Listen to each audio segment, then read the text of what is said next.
the English Flow podcast. Hello, everyone, and welcome to English Pod. My name is Marco. Hi, guys. My name is Catherine, and today we have an upper intermediate level lesson for you about some very interesting things. That's right. Today we're going to talk about fortune tellers or people that read your future. All right. So if I want to know who I will marry, if I will be rich, I will go to this fortune teller, and she or he will tell me what's in my future. That's right. It's very popular in many cultures around the world. Many different ways of reading your future or telling you your future. So let's jump into this dialogue and see what's going on today. Look at this newspaper article about this famous local medium. It says that she is really gifted and so popular now that she's booked solid with appointments for the next 12 months. You don't really believe in all that hocus pocus mumbo jumbo, do you? Well, I have had many friends that went to a psychic and got their palms read, and most of the things the psychic told them came true. Of course it does. They tell you general and obvious things like that you'll be successful or have a big house. I think most of the times they're just scam artists. Well, historically, it's a practice that many cultures share. Reading the tarot cards. In the East, they would even read tea leaves. I even heard that there are people that make you smoke a cigar and then read your ashes. All superstitious nonsense. I would still like to go to one and see what he or she has to say just for kicks. Great. I'll make an appointment. All right, we're back. So a lot of interesting things here. Let's take a look at some of those words on language takeaway. Language takeaway. So in language takeaway today, we are focusing on some words that describe fortune telling, but also the different ways of doing so. The first word we have is actually a name for a person who can read the future, right, Marco? That's right, a medium. In the dialogue, we hear about a woman who is a medium and is very talented. Actually, a medium is interesting because a medium is a person who can communicate with the dead. That's right. Or who can communicate with the other side. And if you think about medium, I mean, they mean the same thing. It's, someone who is in the middle of two things. And so a medium can maybe transmit these different ideas or signals. Right, exactly. So it's a person that basically communicates, as you say, with the dead, or someone that can listen to people who are not here anymore. But obviously, they are a type of person that could also use this gift to tell your future or to, have the people who are dead tell you what's going to happen in the future. That's right. And so another kind of person who would do something similar is a psychic. That's right. All right. Now, a psychic is a person who generally will read your future for you, will tell you the future. Maybe the psychic will have a special tool like a crystal ball. Just remember that in English, psych, like psychology, psychosis, has to do with your mind. That's right. All right. So a psychic uses their mind to find out things about you or your future. That's right. So sometimes psychics will claim that they can read your mind as well, right? It's a little scary. So as you say, these are different, these are people who supposedly can tell you your future. And as you said, they use different methods or different tools. One of them is, for example, having your palms read. All right. So the psychic will go to you, Marco, and will look at your hand and will read your palm. Now, where on your hand is your palm? It's on the other side, the side where you grab things with. The inside, so the soft inside part. Yes. And maybe on your palm, you have many different lines. So the psychic will look at the lines and will say, oh, well, this line is very long, so you will have a long, long life. That's right. So supposedly in your hands, you have lines that determine how much money you will have, or how many kids you will have, or how long you will live. So that's called a palm reading. Or I am going to have my palm read. That's right. Now the other person doesn't really believe in all that stuff and says that they are just scam artists. So he's saying that the psychics or the mediums are just scam artists. All right. So what is a scam artist? Well, a scam artist is not a real artist. Right. A scam artist is a thief, someone who will maybe tell you a story or who will lie to you to try and take your money. That's right. So he's not really like a robber, like somebody that will break into your house and take your things. No, he won't use a gun, maybe, hopefully not, but he will tell you a story or will lie to you in a way that makes you want to give him money. That's right. All That's right. right. So I don't know if any of you have ever received an email from someone who said, I am a, wealthy person from a different part of the world, and I want you to give me money to help me so I can come to America, and Right. these kinds of things where you don't know the person, he's probably lying to you. It's a very sad story. They say, please give me money so I can come to visit you, and or so I can come and have a good life. That's a scam artist. That's because right. they probably don't have a bad life. They just want you to give them money. That's right. That's right. So that is a scam artist. And well, he went on to say about how all of these things about fortune telling, about psychics and everything is just superstitious nonsense. So then the girl went on to explain and saying that it's not really true that many cultures do things like, for example, read the tarot cards. All right, so we had palm reading first, maybe talking to dead people with a medium. But this is another tool that psychics use to communicate with maybe the dead or to understand the future. So we have tarot cards, and they're actually cards. Right. Like playing cards. But they're a little bit different, right? They don't have diamonds and hearts. They have different pictures. Right. They have pictures of, for example, a king or a queen or a picture of a river or different symbols that basically the person who is getting their fortune read will take it and move them and shuffle them, and then will start flipping the cards over, and then you will see supposedly what your future will be like.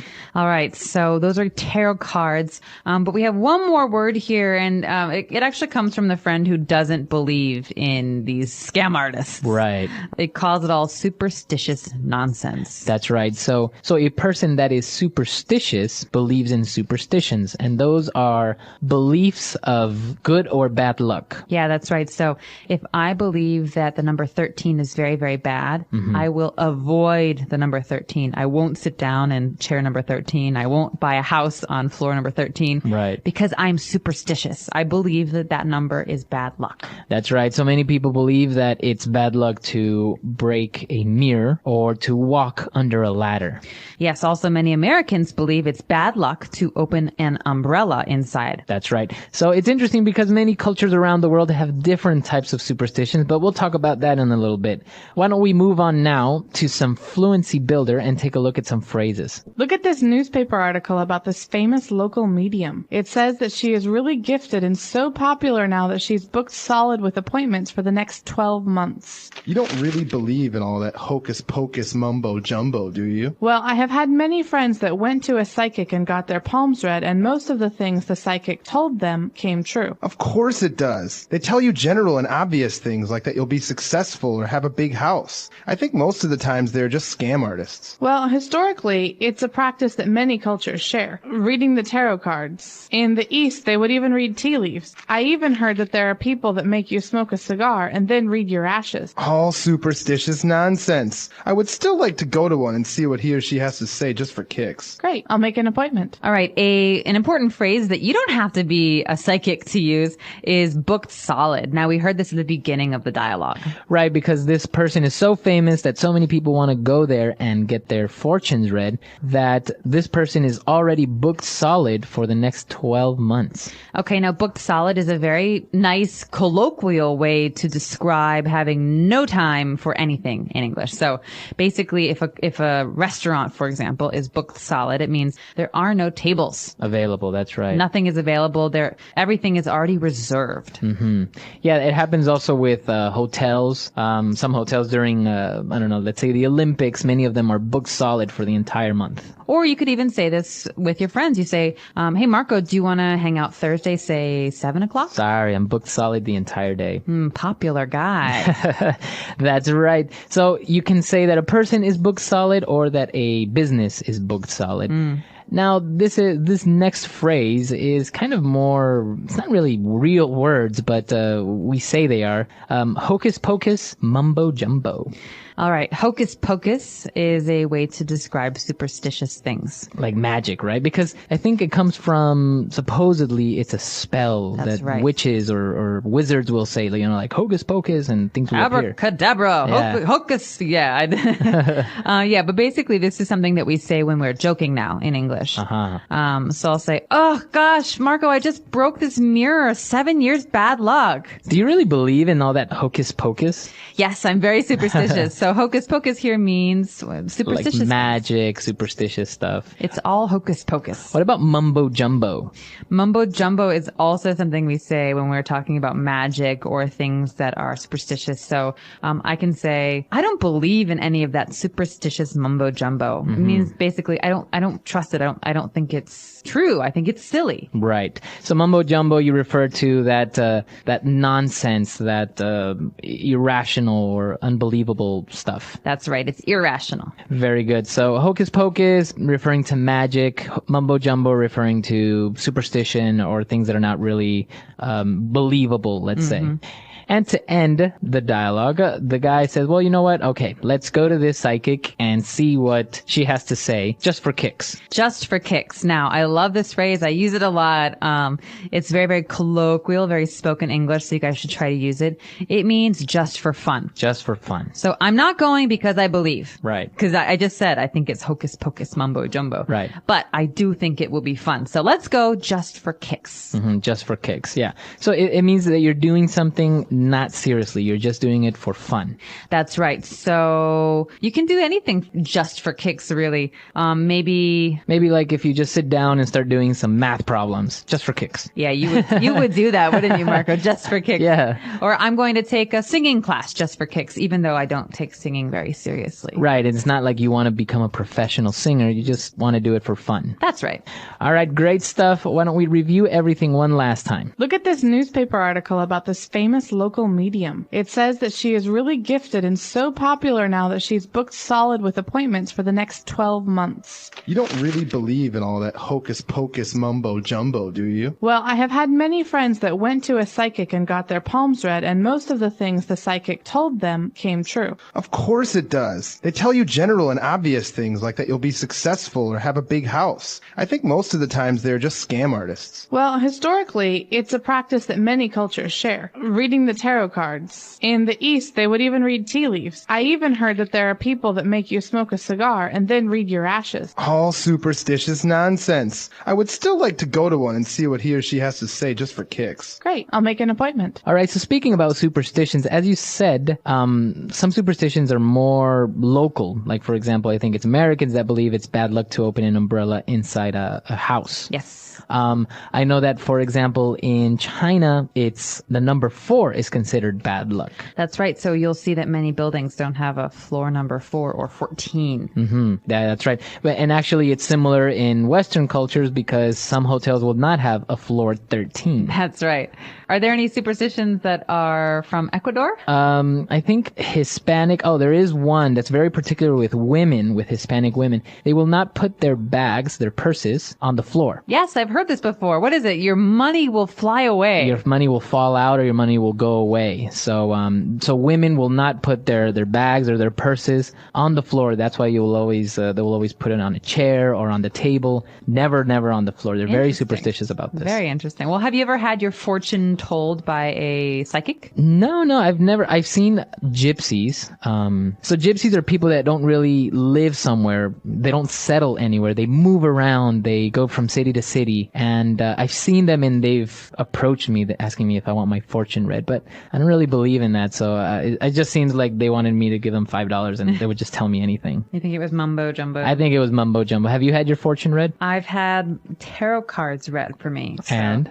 To be honest, I don't really remember what my fortune was. I don't remember if it was right or not right, but I do remember feeling very uncomfortable because the things that and I don't believe in these things because I'm not superstitious, but the things that the fortune teller told me I thought were interesting because they were very similar to things that I knew about myself. So I don't know. Yeah, some people, it's interesting because some people will go to a fortune teller just for kicks and will actually agree or find it amazing what the fortune teller told them, and other people aren't really just not really interested. But it's it's very closely related to different cultures. Some people have witch doctors that also will, cleanse you or tell you your future and stuff like that. That's right. So we're actually very curious to hear about your culture. Do you have superstitions in your culture, and are there traditional forms of fortune telling? Let us know. Our website is englishpod.com. All right, guys, we'll see you there. Bye. Second paragraph in the dialogue. Welcome to the Deep Dive. I'm really glad you're joining us today for your custom look into the source material you sent over. And today, we're looking at something, well, it's a bit of a curveball, actually. The source is titled Excerpts from New Guy in Town 2 Dialogue, which presents a really unique challenge for us. It makes you ask, what happens when the source is less about content and more like a riddle? Yeah, that title immediately caught my eye. Excerpts from New Guy in Town 2 Dialogue. It's very specific, isn't it? Sets up a clear expectation. You're thinking, okay, we're going to see snippets, key conversations. Right, from a sequel, clearly the eye tells you that. Exactly. And dialogue, it points straight to spoken interaction, maybe a crucial scene or something. The title definitely promises substance. It absolutely does. It paints a picture. So we geared up, ready to analyze those specific dialogue moments. And this is where it gets really interesting. The actual content provided under that exact title. What was it? It was just the title again. That's it. Oh, okay. No excerpts, no dialogue, just the label repeated. Nothing else there. So if we step back a bit, what we essentially received wasn't the material itself, but a very clear signpost for material that should have been there. It's like a label on an empty box, you know? Exactly like that. So for you, looking at this source, you get the idea of New Guy in Town the second, and it's a dialogue, and you get the promise of important excerpts, but you don't actually get any of the words or the insights those words would carry. Your understanding is kind of limited to just that description. Right. So our job today shifted, didn't it? Yeah. It's not a typical deep dive into what the source says. It's become more of a dive into the nature of the source itself when it's just a frame, just a promise without the actual picture inside. It forces us to look at the metadata, really, just the title, and think about what this absence means. What can we learn from only a title? Well, it tells us a conversation probably happened, or at least was planned to happen. Part of a bigger story, maybe a sequel, like the title suggests. Yeah, but zero specifics about what was said. It completely challenges our usual way of, pulling out those solid facts or surprising details. And that brings up a really important point, I think, for anyone dealing with information. What do you do when a source points towards something specific, but doesn't actually provide it? Right. When you're just given the description of what's missing, how does that affect your ability to actually understand something? It makes you compare what you expected versus what you actually got. Yeah. The knowledge you gain isn't about the topic itself, the dialogue in this case, but more about the structure of information, maybe. How a title can strongly imply content, even when that content isn't there. It shifts your focus from just consuming the info to analyzing, well, its presentation and its absence. So what does this all mean for you, holding this intriguing but empty source? This deep dive becomes about recognizing that sometimes the real insight isn't in the details given, but in understanding why they might be missing or what the label itself implies. Makes sense. So I have to leave you with this thought. Given only that title, Excerpts from New Guy in Town, the second dialogue, what kind of key moments, what surprising conversations do you imagine might have been in those missing pieces? What story, what specific interaction does that title alone spark in your mind? It sort of makes you the author, doesn't it? Prompted just by the promise.